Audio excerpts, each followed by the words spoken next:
When is an altercation not a fight? The answer, it seems, when two members of UKIP are involved. The official investigation into how leadership hopeful Stephen Woolf ended up like this decides not to come to a conclusion after all. It was my story against his story. Mine's the truth. He's lied continually. Also on News at 10 tonight. Fire in Calais. Most migrants are out, but those that remain make their feelings crystal clear.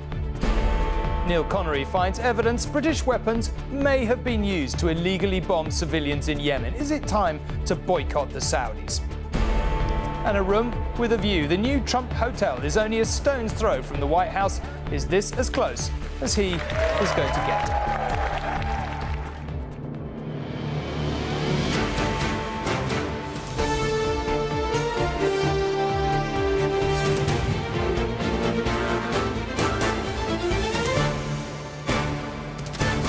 This is ITV News at 10 with Tom Bradby. Good evening. One of the men involved said at the time they'd agreed to step outside mano a mano, but that it all turned into an embarrassing case of handbags at dawn. In truth, it's always been a little unclear who did what to whom on the day UKIP MEP Stephen Woolf ended up laid out on the ground in the European Parliament. We know that he'd been involved in an altercation, to use the official and legally neutral word, with the inappropriately named, as it turns out, Mike Hookham. So what has UKIP's own long-awaited report come up with? Well, not much. It was, they said, impossible to say exactly what happened. The report did conclude Mr. Woolf started it. He's resigned, of course. But Mr. Hookham isn't entirely in the clear. He'll be reprimanded, but not suspended. At the request of the European Parliament, the French police are going to have a go at finding out exactly what did happen. We are not even fractionally closer to knowing what happened at a UKIP meeting after which an elected representative collapsed here in the European Parliament. Stephen Woolf was rushed to hospital. He says he suffered 2 seizures and partial paralysis. But the UKIP report today on the MEP alleged to have caused this damage was described as many things. Whitewash among them. It is possible, as the investigation outlines, that Mr. Hookham may have been responsible for that fall, but again, there is no clear evidence to support that. And what we have to do as a party is act upon the things of which we can be certain, and right now, regrettably, with this altercation, those things are few and far between. The report examined what happened when Mike Hookham here and Mr. Woolf had a row at a UKIP meeting. It found a majority of those in the room suggested Mike Hookham was assertive, not aggressive, while a small number reported Mr. Hookham to be aggressive and overly forceful. All reported hearing Stephen Woolf say they should deal with their dispute man to man, and after both had gone into a side room, one MEP described seeing Mr. Woolf come tumbling out backwards through a door. It was my story against his story. Mine's the truth. He's lied continually. And the party has come. No, they had an inquiry. They asked everybody that was in the room their version of what happened, and I'm glad to say that my colleagues backed me. Earlier, Mike Hookham was in the European Parliament, as it happens having a bad-tempered argument with fellow MEPs after one German politician claimed punches had been thrown. One UKIP member punching another UKIP member to hospital. It led to immediate protest from the UKIP corner, some less than friendly hand gestures, and the man who says he didn't do any punching threatened to see his accusers in court. Mr. Weber made a defamatory statement against me, which you supported. Can I ask that both you gentlemen leave this building where you don't have parliamentary immunity and repeat those statements so I can take legal action against you? If you want to take steps against me, I would have no problem at all with seeing you in court. I'd be very pleased to do so. Nigel Farage said tonight, perhaps not surprisingly, Mike Hookham and everyone else should move on. I mean, he apologised on the day. He apologised on the day. He's been reprimanded, and that's that. The French police, however, might take a different view. And Chris joins me here now to sort this out. Mano a mano, as they say in UKIP. Step outside. Yes, let's do it in here. I think it's easier. We didn't hear from Stephen Wolfe today. No. Why? His friends have been in touch and they say, look, he can't speak at the moment. One of the reasons is because there are 2 medical reports around at the moment that are in the hands of the French police. One of those medical reports was taken immediately after he collapsed, you know, the picture that we've had on this programme many times in the European Parliament. The other was taken in the hospital. They say he had injuries that were consistent with a blow to the head. He had 2 seizures. He did pass out. They just don't want to comment on it yet, even though we asked them if they would. But the other part of this is that, is the whitewash allegation. And whilst, a lot of those in the room said a clear majority told the chairman of this report, look, we believe Mike Hookham's story, you do have to remember tonight that Mike Hookham is still a member of UKIP. Stephen Wolfe has left UKIP, so therefore you might ask why the majority of UKIP members sided with Mike Hookham. OK, we will see. Chris, thank you very much indeed. Now, after everything that has gone on there, perhaps the end of the Calais migrant camp, known as the Jungle, was always likely to be eventful. Today, in a final act of defiance, some of its last residents set fire to tents and shelters. But the job of clearing the site went ahead, and the regional governor said it was mission accomplished. The Jungle has gone. France vowed to clear the camp at Calais. They didn't anticipate some of its residents would help them to do so. Fires burned throughout the day, the grim so-called jungle becoming an inferno. But the process to get here has been chaotic, and the picture tonight remains one of confusion. Come on, my friend, please. Who speaks French? OK, he's in the container. He needs to go to the container. Yes, my friend. His child. Riot police don't allow him through. These are the containers he was trying to get to. Secure accommodation for unaccompanied minors while the rest of the camp is cleared. But tonight, many children are unaccounted for. There are still a lot of children in camp. I can't emphasise enough that pressure needs to be brought on both the British and French governments to take action on this now, because these children have nowhere safe to sleep tonight. It's not safe in here any longer. Nevertheless, this is what the French government today called mission accomplished. Notre mission est remplie. Nous avons fait le tour ce matin. We toured the camp this morning. There were no more migrants. We've already processed over 5,000 people. While the majority have left, it's unclear exactly how many. But some have chosen to stay with very clear plans. I want to go to UK. I want to study there. Many migrants are still here with nowhere to sleep tonight. The squalid home to thousands now gone. But for how long? Sally Lockwood, News at 10.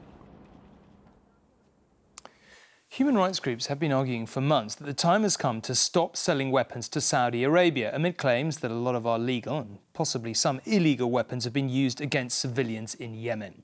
Today, they were debated in Parliament. The Foreign Secretary, Boris Johnson, said suspending sales would only mean less scrupulous countries supplying them instead. Saudi Arabia is the UK's biggest arms customer. In the past 6 years alone, the government here has licensed £6.7 billion worth of arms to the kingdom. £2.8 billion of that has been granted since the bombing began in Yemen last March. That includes big deals for combat aircraft and paveway bombs. But there are also allegations British-made cluster bombs, banned under international law in 2010, have been used in attacks inside Yemen on anti-government rebels. Until now, they have just been claims. But tonight, News at 10 has the first evidence that appears to show they may indeed have been used. A partly exploded British cluster bomb lies in a Yemeni storage facility. But it shouldn't be here. Amnesty International say it was discovered in a field near the Saudi border in January. In 2010, Britain agreed to ban these weapons and prevent their use by anyone else. Ministers say this is an old weapon, dropped before the treaty was signed. But experts, including the director of this UN-funded mine clearance group, reject that. No, actually we are sure that only one kind of cluster bombs used in the old war, not British, because we were dealing with them, we collected them and destroyed them. And there may be more. This Yemeni fighter, who doesn't want to be identified, shows me pictures he took in March of 3 British cluster bomblets. We found this British cluster bomb in the ground in Bagam, which is a border village. It was the first time I have seen these weapons. We destroyed them to be safe. We're heading as close to the front line as we safely can. In this village near the Saudi border, those who work these fields say they've been targeted by these indiscriminate and deadly weapons. This farmer shows me an American bomblet. We can't farm here now because of these. This is death. The shrapnel cuts through you. The villagers say they've put the cluster bombs they've managed to find in this well. The roar of Saudi-led coalition jets is a reminder of the ever-present threat. Ibrahim Badidi shows me the injuries he suffered from a cluster bomb which blew his toe off. The threat posed to civilians from cluster bombs in Yemen is real and lasting, and it's farmers who work the fields and the children who play in them who suffer most. Back in the storage facility where the British cluster bomb lies, they tell me that it's killed. 6 days after it was brought here, 3 members of the mine clearance team died in an explosion in this room. Gate guard Hassan Marbrook says he saw them with the British weapons that day. The group's director believes those bombs were to blame. There's no doubt in your mind that a British cluster weapon claimed their lives. Yes, we are sure that it's caused the death for people and for our demanders. Along the border, cluster weapons from a number of countries pose a deadly threat. But what we've seen and heard here raises further questions for the British government. Neil Connery, News at 10, Yemen. Well, that perhaps leads us on to that other conflict zone in the Middle East, Iraq, and a report which illustrates the incredible pain of the separation inflicted on families by so-called Islamic State. Actually, what John Irvine found in a camp near Mosul is uplifting in its own way, but it only goes to highlight the emotional cruelty endured by families parted by IS. Only now, 2 years on, can some be reunited as villages are recaptured. Her search has become frantic and emotional, but she knows that her mother is nearby, and they haven't seen one another or talked since June of 2014. The mother is among people who've effectively been quarantined behind the fence in a camp. They're from a newly liberated village and must be vetted in case IS sleepers are among them. It takes a few minutes, but eventually mother and daughter are reunited through the wire. Beside them, another mother and daughter also find one another after 2 years and 4 months apart. This is a perfect example of what the Islamic State did to the country of Iraq. They fractured it, they fractured thousands of families like these people. Hopefully there will be many more reunions like this in the days and weeks ahead. While younger people were able to flee the village when it was consumed by IS, older people weren't as fast and couldn't escape. They've been separated since that awful moment, so emotions were raw on this a day that was a long time coming. This is the best day of my life after 2 years and 4 months of waiting, said this happy mother. And it isn't just people who are being liberated as IS are pushed back. Livestock that was being readied to feed the caliphate is now in Iraq once more, being shepherded away from the danger of the front line. We are just east of Mosul, where the liberating force is the elite Golden Division led by this general, who today had an important courtesy call to make in one village his unit set free. He was welcomed to the Church of St. George by the senior priest, the liberator and the liberated. A Muslim and a Christian. They went inside to inspect the damage wrought by IS and to make a symbolic point. The diversity the barbarians seek to eradicate has been restored, here at least. There is still a long way to go, but today we witness progress in this broken land, a few bits and pieces being put back together here, in the cradle of civilization. John Irvine, News at 10, Northern Iraq. Well, back here now, and 6 days on from a bomb scare on the London Underground, a 19-year-old man has been charged with explosive offences. Damon Smith is accused of making or possessing explosives with intent to endanger life. The suspicious device was found on a train near North Greenwich last Thursday, forcing the station to be evacuated. Smith was arrested the next day. As Britain tries to get a handle on the impact of Brexit, the Microsoft multi-billionaire Bill Gates has been talking to News at 10 about something close to his heart: funding for science and research. Some scientists have, of course, said that Brexit could stop the flow of money and even ideas between the UK and the rest of Europe. But Mr Gates, who funds £1 billion of research a year here, says he believes the UK can keep its place at the top table of the science world. He was talking to our national editor, Allegra Stratton. 24th of June, you wake up, you go to the gym, famously. What is your gut reaction as Bill Gates? In your gut, what did you think about Brexit? Surprised? I listened to the polls, and so I thought it would go the other way. And, the world is full of surprises, and that was one. Did you worry? Yes, there are, to this day, concerns in the scientific community outside the UK, inside the UK, to make sure that this great work does continue. If you were a Brit, might you have voted for Brexit? I would have voted to remain myself, and I would have been in the minority. Is it exciting? It's interesting. But you know right now in lots of those labs that you're putting money into, there's European nationals working there. You talked before the referendum, it would be a mistake to stop the flow of people from the EU to the UK. You can't want freedom of movement to end.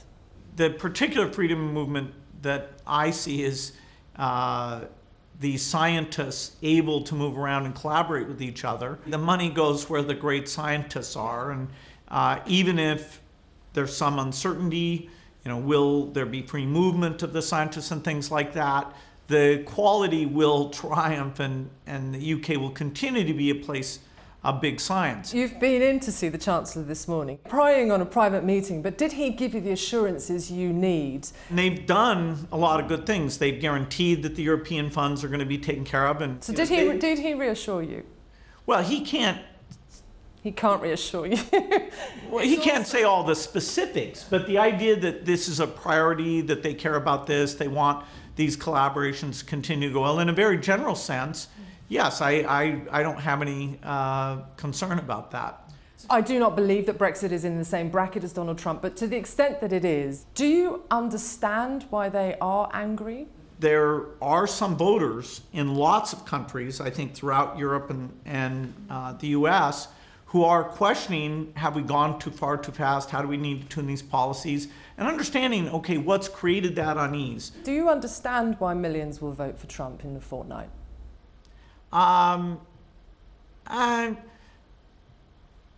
No.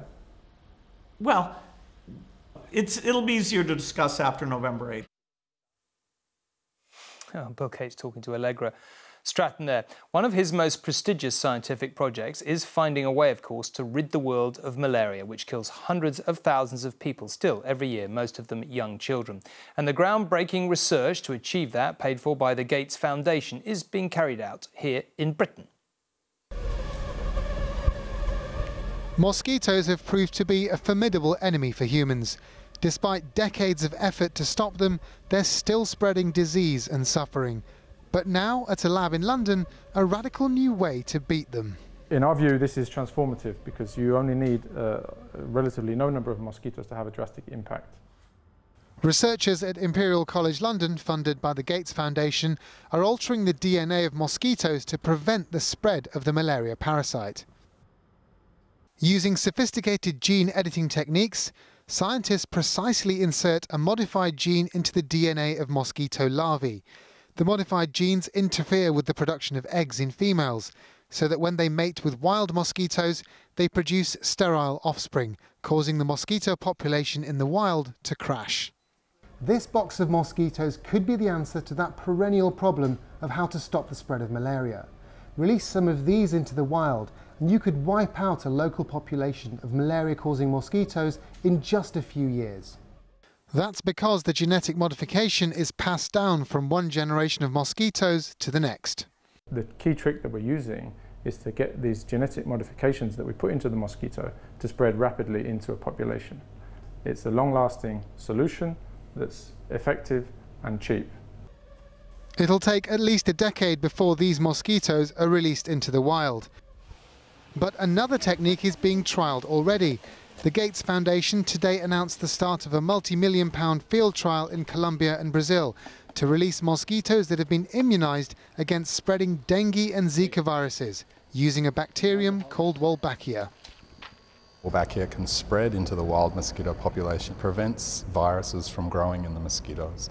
And if viruses can't grow, they can't be transmitted. When you have an area that's stably maintaining Wolbachia, then virus transmission completely stops. This technique could have a major impact in halting the scourge of mosquitoes in tropical cities such as Medellin in Colombia. Finally, we're on the verge of biting back against these deadly insects. Alok Jha, News at 10. Well, great news. Let's hope it proves to be 100% true. Now, in hallowed meeting rooms inside the Vatican this week, one of the great outrages of our times is being discussed by Roman Catholic clergy and police chiefs from around the world, modern-day slavery. It is something, of course, close to the heart of Pope Francis.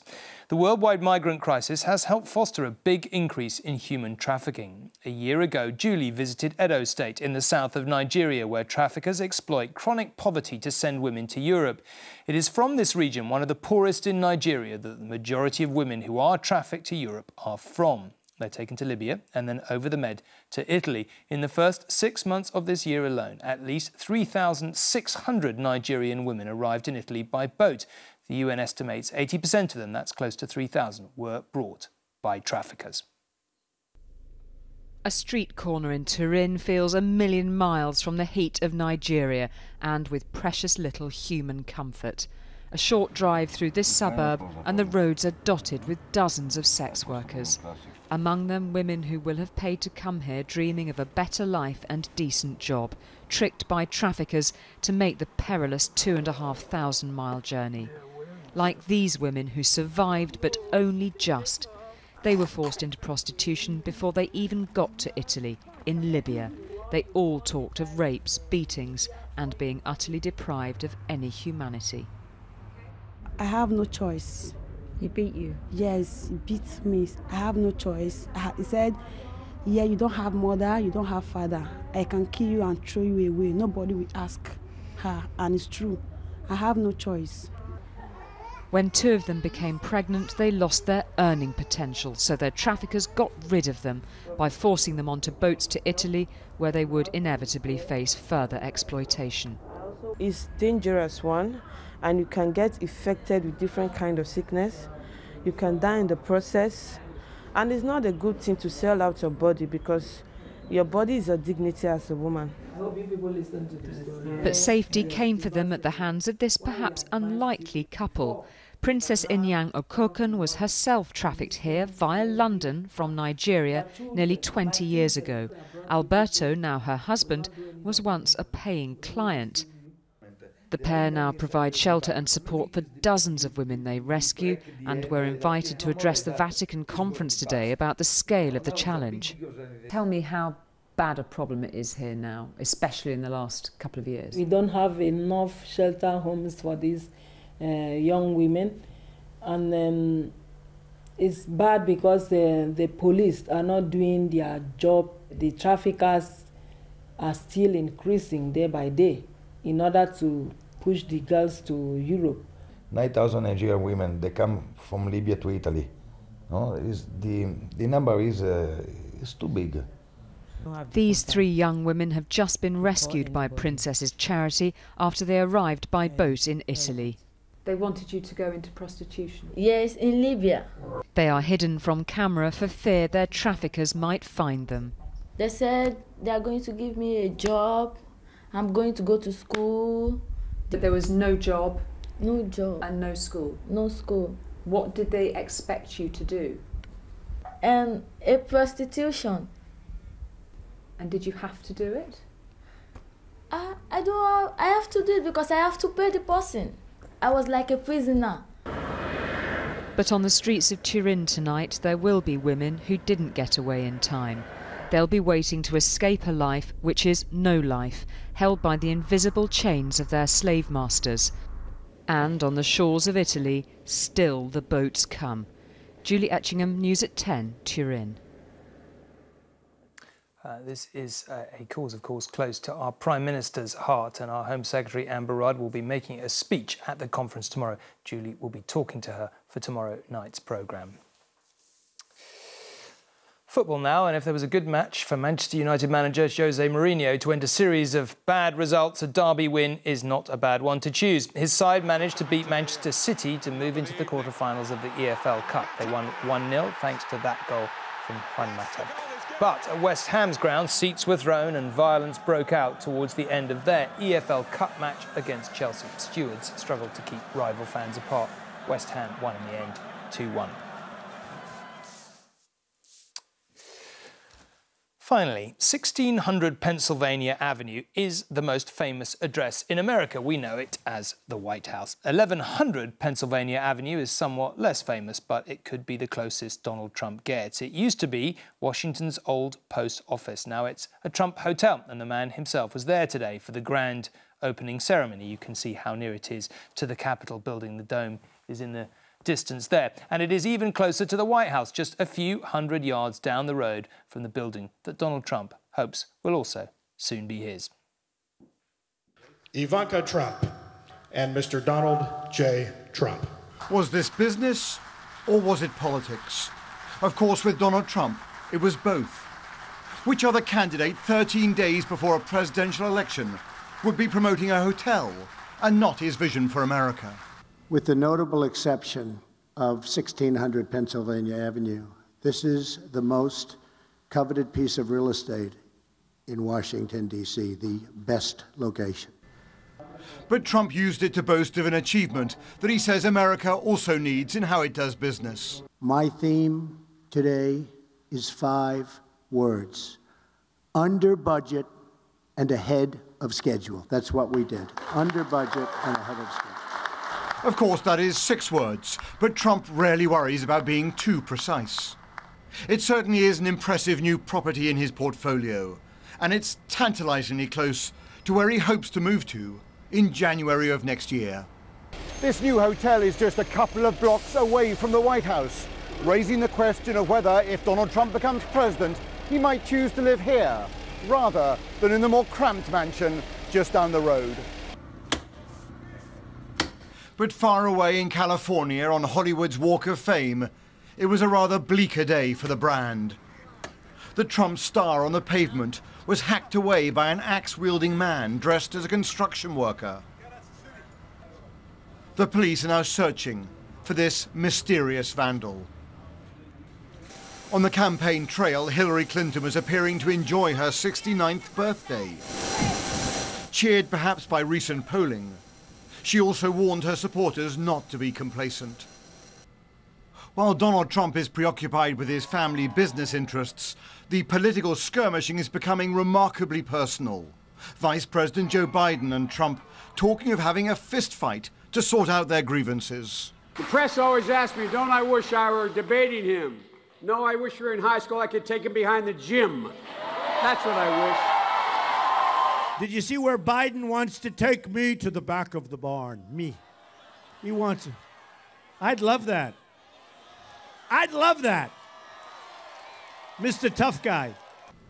But today was all about inaugurating a new property asset in the heart of the American capital. Not a bad insurance policy if he loses the election in 2 weeks' time. Robert Moore, News at 10, Washington. Honestly, it's anything you've seen Everything from this election. Not long to go now. On to tomorrow, we'll get another update on the state of the economy since the vote to leave the European Union. GDP figures for the third quarter of the year are likely to show output is still going up, and this year's Poppy Appeal will be launched in the morning. I'll be here again tomorrow. In the meantime, good night, and thank you very much for watching.